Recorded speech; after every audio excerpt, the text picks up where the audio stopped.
Assalamualaikum warahmatullahi wabarakatuh. Halo semuanya, saya Bu Arista and it's time to Mathematics class.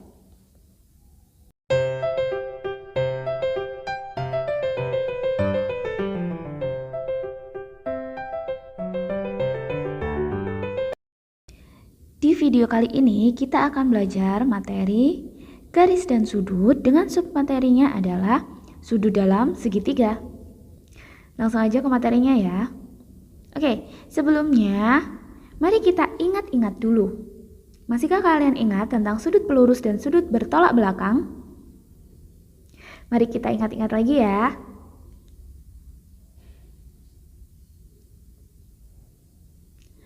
Oke, di sini sudah ada 4 sudut, yaitu sudut 1, sudut 2, sudut 3, dan sudut 4.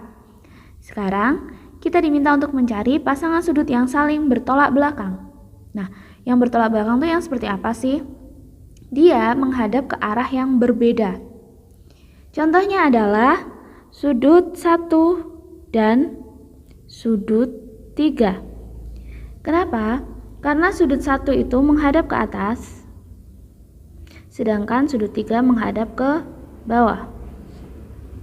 Oke, pasangan yang lainnya ada sudut 4 dan sudut 2. Selanjutnya, pasangan sudut yang berpelurus. Nah, kalau yang berpelurus itu ketika dia dijumlahkan akan menghasilkan 180 derajat atau akan menghasilkan sudut lurus gitu ya. Contohnya adalah sudut 1 dan sudut 4. Kenapa? Karena ketika 4 dengan 1 ini digabungkan, dia akan menghasilkan sudut lurus. Nah, gini. Oke.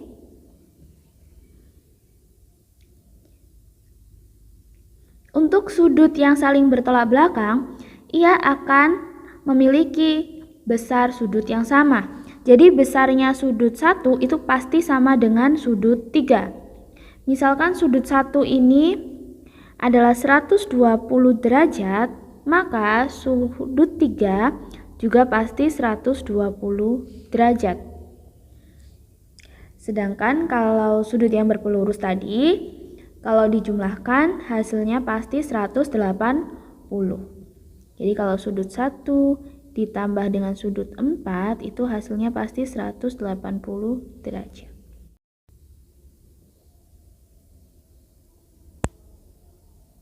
Sudut dalam segitiga. Jumlah besar sudut dalam segitiga berapa ya kira-kira? Oke, di sini ada segitiga dengan 3 sudut tentunya ya kan? Ada sudut A, sudut B, dan sudut C. Maka jumlah mereka itu berapa sih? Jadi sudut A ditambah dengan sudut B ditambah dengan sudut C hasilnya adalah 180 derajat. Ini ya, yang perlu kalian ingat adalah jumlah dari semua sudut dalam segitiga adalah 180 derajat. Biar nggak lupa, kita langsung coba aja ke contoh soalnya. Contoh soal yang pertama.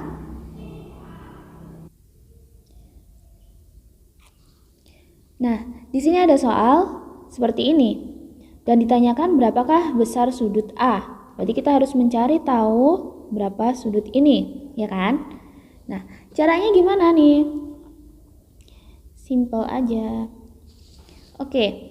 Sekarang kita jumlahkan semuanya. Karena apa? Karena yang kita ketahui tadi ya adalah jumlah sudut dalam segitiga. Jadi ini kita jumlahkan aja. 34 ditambah 76 ditambah A sama dengan 180 derajat. Ini ada derajatnya. Gini ya. Terus gimana nih cara ngerjakannya? Kita jumlahkan yang bisa dijumlah. Ya kan? Di sini yang bisa dijumlah ya 34 sama 76 dulu. Kita jumlahkan menjadi 110 derajat ditambah A sama dengan 180 derajat. Terus kita tinggal A di sini 180 derajat. Nah, 110-nya kita pindahkan jadi negatif. Berarti A-nya sama dengan 180 derajat dikurangi 110 derajat, yaitu 70 derajat. Nah, jawabannya A adalah 70 derajat. Oke, sekarang kita bisa lanjut ke contoh soal yang lainnya. Contoh soal yang kedua. Wah, gambarnya agak beda ya dari gambar yang pertama. Oke, di sini sudah diketahui ya, ada X ditambah 4, dan 114. Ditanyakan berapakah nilai dari X. Nah, gimana nih cara ngerjakannya? Tadi kan syaratnya kita hanya bisa menggunakan sudut dalam segitiga ya. Sudut dalam segitiga yang mana saja? Ada X, ada X ditambah 4, dan ada yang di sini. Nah, tapi yang di sini berapa kita nggak tahu, ya kan? Kosong. Berarti harus kita cari tahu dulu. Gimana caranya? Kita pakai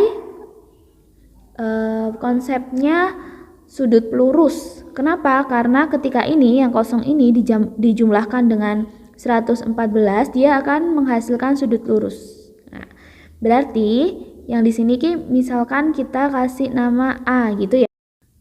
Nah, berarti kita harus tahu dulu berapa A. Sekarang kita hitung dulu A. A ditambah dengan 114 pasti hasilnya adalah 180 derajat.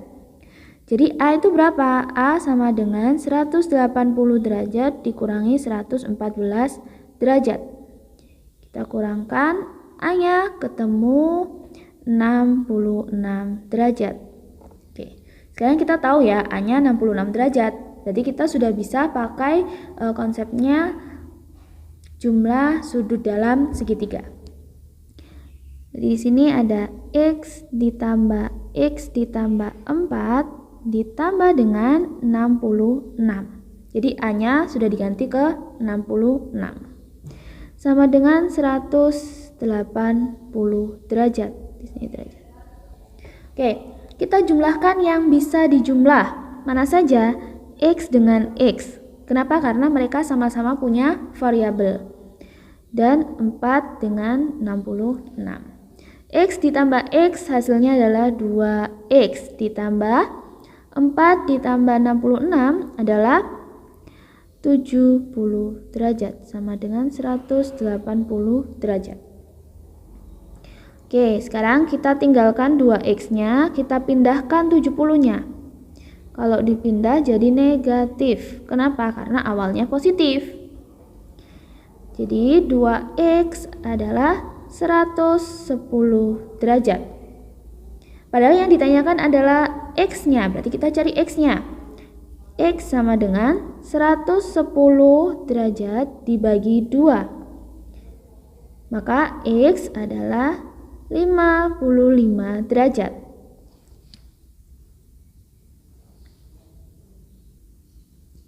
Sekarang kita lanjutkan ke contoh soal yang terakhir, yaitu contoh soal 3.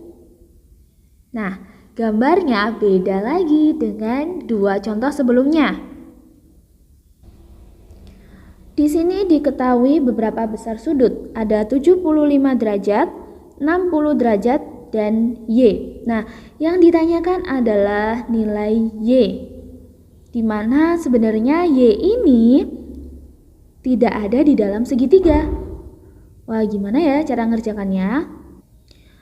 Kita ingat-ingat lagi, kita pakai konsep dari sudut bertolak belakang. Y ini menghadap ke atas, dia bertolak belakang dengan siapa? Wah, dia bertolak belakang dengan ini, ya kan?